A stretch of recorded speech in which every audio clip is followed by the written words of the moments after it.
for tuning in to From the Desk of Precious Swain.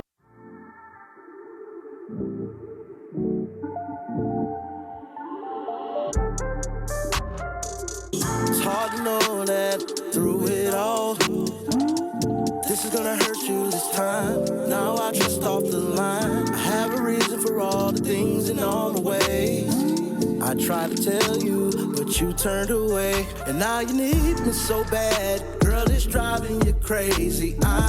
You wanna be with me, but things never change.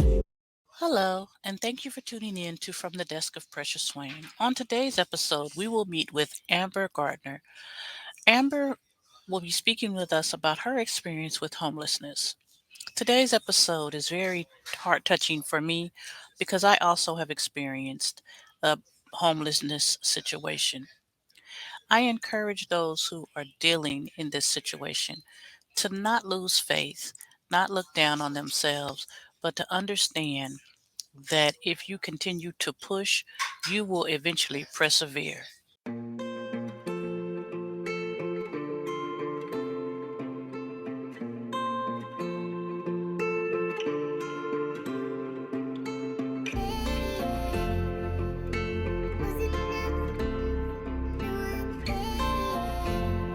Please bring it back.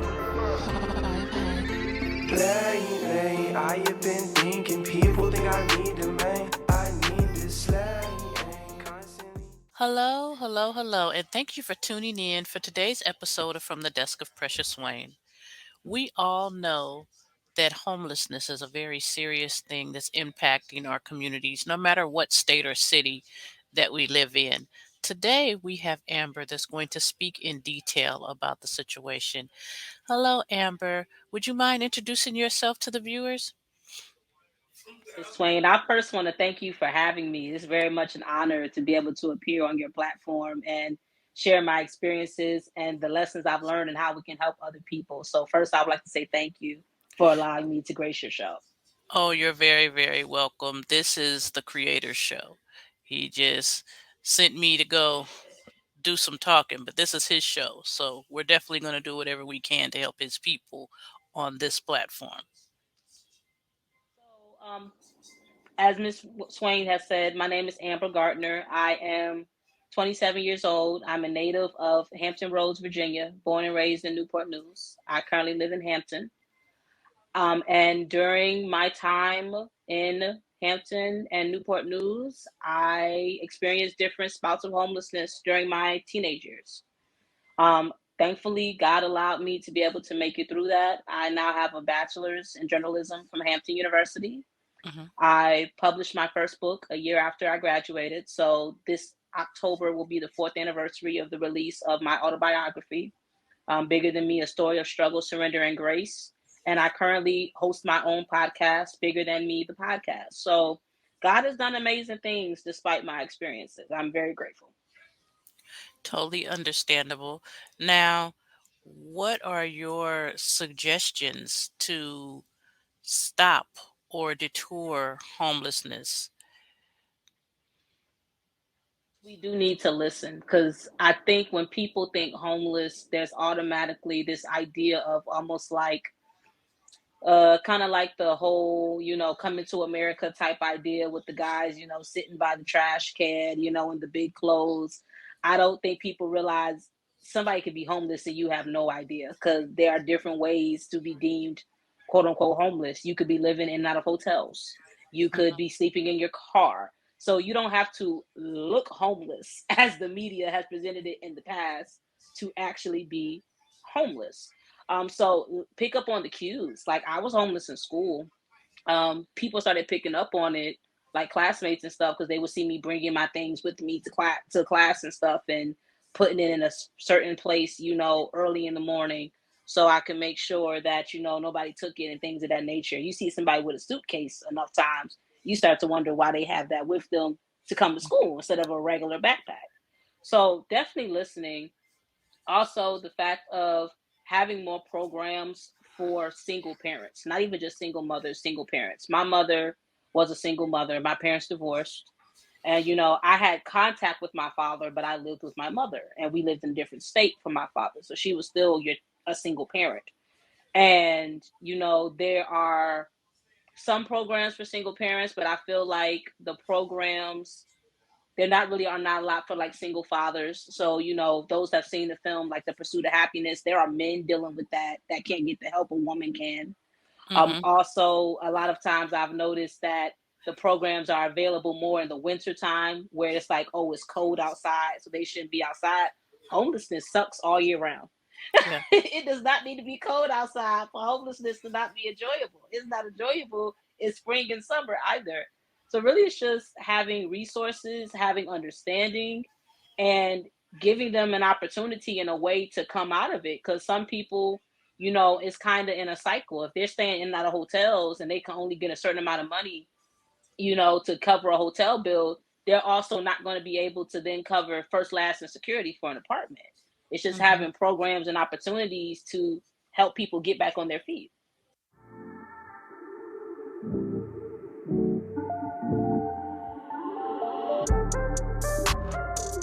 It's hard to know that through it all, this is gonna hurt you this time. Now I just off the line. I have a reason for all the things and all my ways.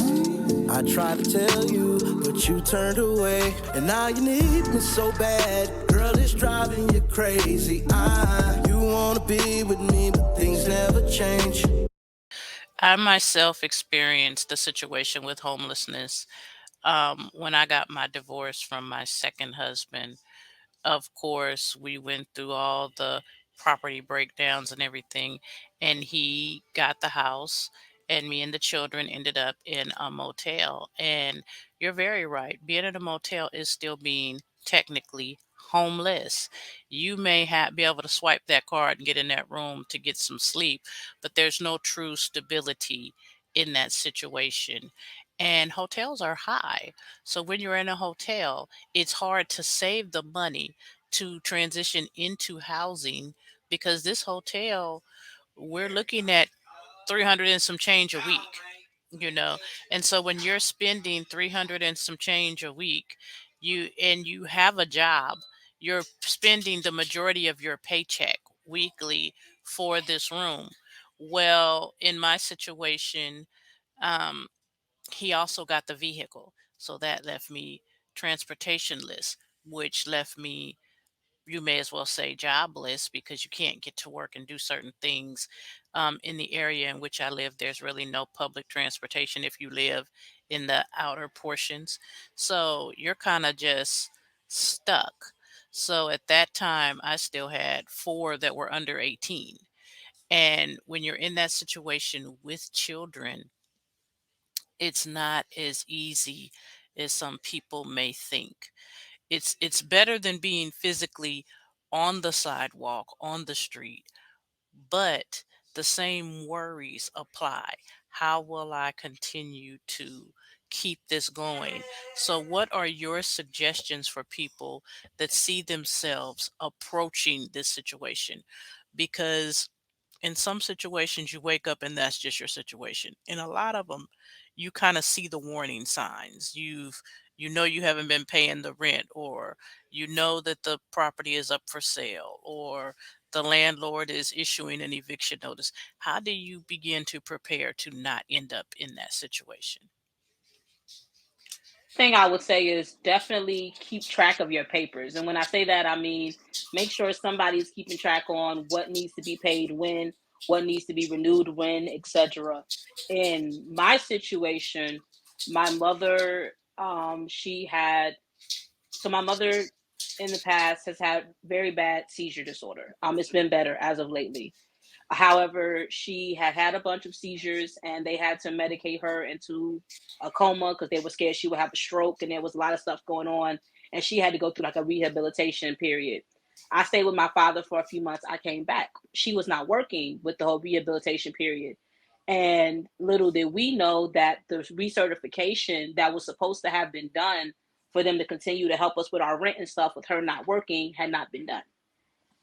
I was out of state, even though I was a young person at that time. I was about 16. Because it was me and her, when she would get sick, I would take on the role of caretaker for the most part, even though I Hmm. had family in the area.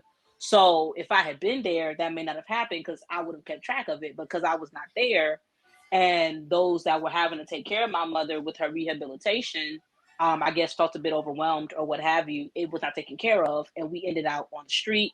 About I got back in October. We were on the street in March. So about 6 months later, we ended up on the street because the recertification had not been dealt with properly, and we were not aware. So make sure whoever is supposed to be handling that important stuff, like rent, like bills, if you're with a transitional program for women or men or what have you, or a Section 8 or something of that nature, make sure that stuff is up to date and being taken care of at all times. Because if not, in my experience, the system is not as forgiving as some may think when that type of stuff happens. Mm-mm. So it's best to stay on that, stay on it at all times. Also, ask for help. If you need help, actually ask for the help. Oddly enough, even when I went to college, I was homeless. I got a scholarship to Hampton University, and I was still homeless even in college. And I did not want anybody to know my first 2 years of college that I was still homeless. I tried my best to keep it close to my chest. And then there were situations that came up where I had no choice but to break down why I maybe couldn't afford to do this or that, et cetera, et cetera. And I thought I didn't want anybody to feel sorry for me was my thing. I had a lot of pride. I'm like, look, I don't need anybody feeling sorry for me, let me get through things just because of my situation or whatever. And what I recognized and what I learned was the fact of when you are in a situation like that and you are still able to push forward, rather than feel sorry for you, most people actually have a respect for you that you could never understand. Because it's the fact of they see you truly as the warrior that you're having to be Mm-hmm. able to push through and achieve what they're achieving. And my job was on scholarship, so I couldn't just go to school. I had to maintain a 3.3 to keep my scholarship. So it Mm. wasn't just go to school and act a fool. I had to be about my business so I could get my degree so that this situation at the time would never happen again. So Yeah. ask for help, keep up on things, and those are the two main things, because if you do that, it normally avoids those type of things from happening. Typically the warning signs are not caught, as you said, the flashing lights. And because maybe we had too much pride to ask for help, or we're maybe in denial about what's going on, it gets worse. And then next Yeah. thing you know it, you're in a very bad situation that takes a lot longer to come out of than most people think. Yeah. Because some people think homelessness is fixed in a 30-day cycle, but it's not. Even if you apply for the help in the programs, some programs have waiting lists extremely long. So as soon as you realize your situation is bad, that's when you should start asking. Don't wait till it becomes unbearable. As soon as you find yourself in that situation, because we spent the entire summer um, hotel from hotel, and they had different situations here, but a lot of them are income based. So, because before the situation, I had always had a decent paying job. My income from my last check stubs or from your last income tax, because that's what they asked for the year before, always gave me a disparity in regards to help because it seemed that I made too much. When at this point, there was no job to make anything from. And I would never blame my ex for the situation because in life, we kind of we make decisions that aren't always the best. So if you're a young person in this situation, don't be so quick to be mad at your parent or judge your parent for whatever they may be going through because you have no idea what may have gotten them there. As Amber has spoken about her mom having her special need situation, we don't know what may have happened to put her in that situation because anything may have could have happened. She could have been injured to cause her to go through this. Anything could have happened.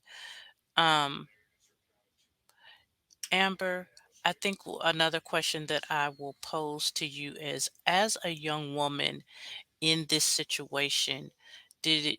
did you find it to be a lot more difficult for you than maybe a male in the same situation? And I'll explain why. My mother and I, we're two black women. There were times we could not afford hotels and we were staying on friends' couches, or one of the churches in the area had basically a shelter system where every Wednesday we would go to a different church. They would give us cots. We would sleep on the floor in the church.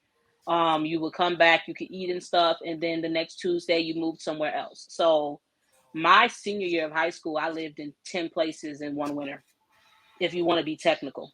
Probably more than that if you really want to like go down the list.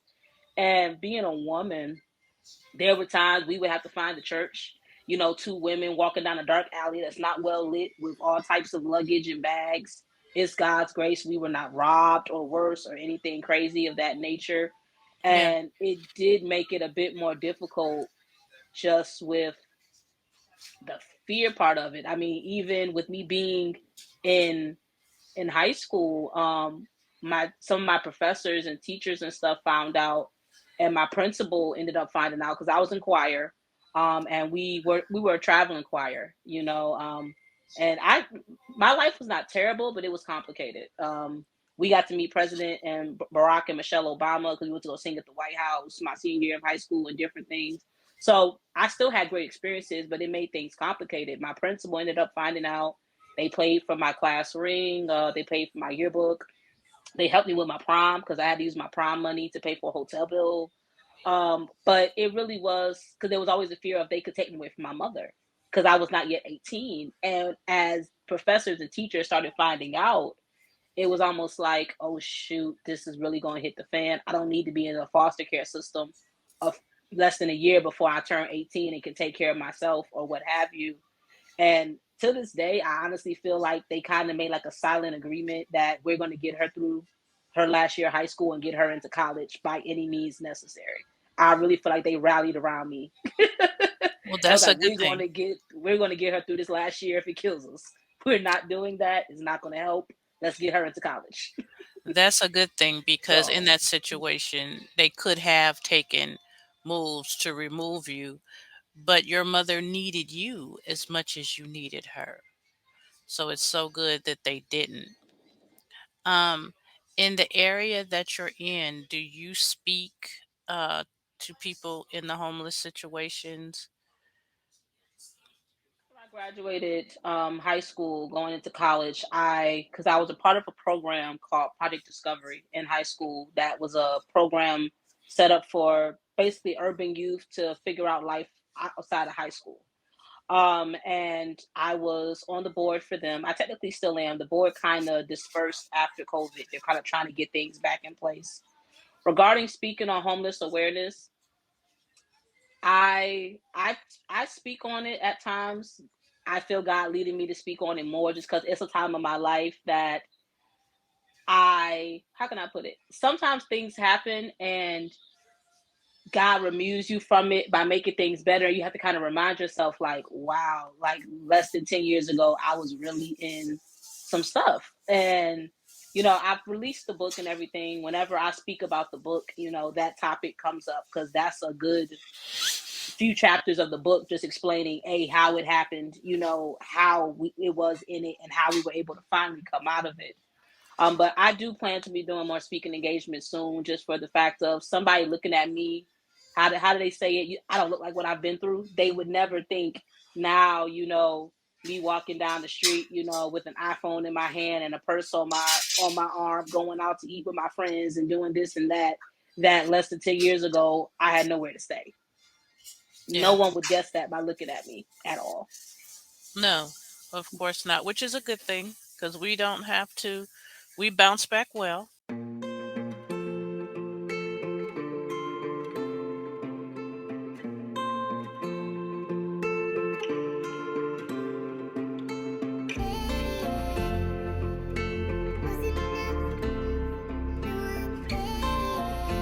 Well, please bring it back. Lately, I have been thinking people think I need a man. I need this constantly. I just really want to encourage you to continue to encourage others, to tell your story with boldness and not be afraid to help others come out of the situation. Um, and to keep helping your mom, pushing your mom, encouraging your mom, because when you get health issues that put you in situations, sometimes in a mental place, it makes you feel like less than a parent, less than who you're supposed to be. We often look back at our children and say, feel like we let you guys down. So continue to empower and push your mom because s- she may not say it, but we all need sometimes that little push, that little reminder that we're still great. Would you happen to have a copy of your book available where you could show the audience your book? This is actually a copy of my book, Bigger Than Me, A Story of Struggle, Surrender, and Grace. I actually self-published it. I decided to self-publish just because I did not want my story to be watered down, and I didn't have an agent or anything like that. And I was determined for, I didn't want what I had been through to be in vain because there's much more to the story. The homelessness is a small part of the story. Oh, I um, truly understand. Beautiful cover, beautiful cover. And where Thank can you. they find it? They can find it. It is for sale on Amazon and Barnes and Noble.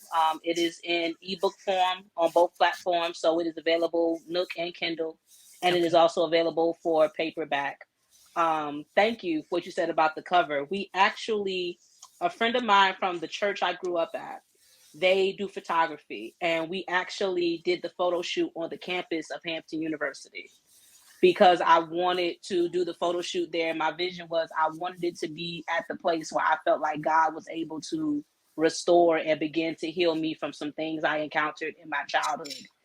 And I really just had this vision of, like, looking over the water. And when we got the shot, and the person that did my editing, she helped me with my book cover.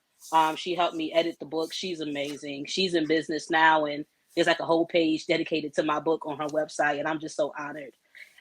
When she showed me the mock-up for the cover, I remember I almost cried.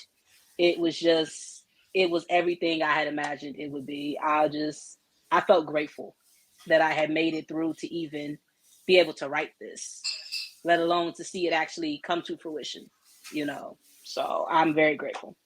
Well, for those out there that are tuned in, please grab a copy. As she said, it's available on Kindle, Nook, both in paperback form on Barnes and Noble and Amazon. So let's support this young author in finding her dream. Do you have any more books coming in the near future? I'm working on a book that I'll start writing on next year, most likely, just because healing is an everyday thing. Healing is never fully complete.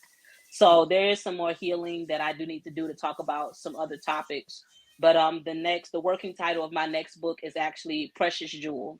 My mother told me that when I look up the name Amber, it actually states that that's what that name means, and it really is just a book I want to write about my overcoming a lot of self hatred and doubt I had due to my upbringing, issues with self esteem, how it affected how I viewed myself, relationships, habits I picked up that were not healthy. That when I look back to it, a lot of those roots are childhood trauma from my parents' divorce and different things, and how I was able to come out of that and how others can come out of it too. But we got to be on the road to fully coming out of stuff if we gonna be writing about it. So it is being worked on, and more than likely it'll be written on next year, 2023. Okay. So, Well, we look forward to it. Look very forward to it. How can the audience find you if they wanted to connect on social media? social media, you are able to find me the social media page for the podcast Bigger Than Me. We are at the official BTM podcast. That is on Instagram, Facebook, and TikTok. On Twitter, we are at official BTM pod. So that's BTM boy Tommy Martin pod, POD. And we're also on YouTube now. That is at BTM Podcast. We're on YouTube. So the episodes go up audio form on Apple Podcasts and Spotify and all the podcast formats. And it also goes up on YouTube. So you can find us there.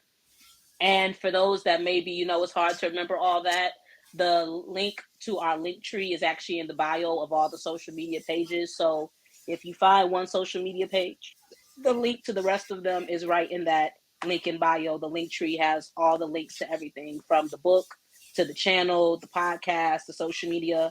It's all on one page to make it easy. Okay. Well, you guys follow this young lady. She has a huge story, and she's working to help someone else to heal the way the Father has allowed her to.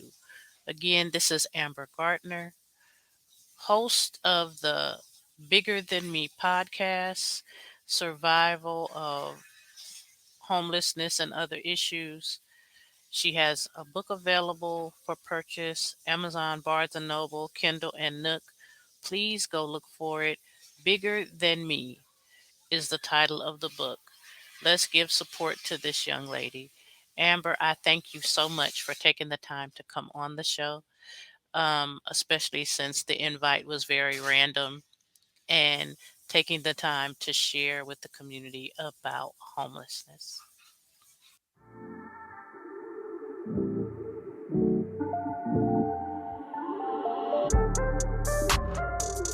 It's hard to know that through it all, this is gonna hurt you this time. Now I just off the line. I have a reason for all the things and all my ways. I tried to tell you, but you turned away. And now you need me so bad. Girl, it's driving you crazy. You wanna be with me, but things never change.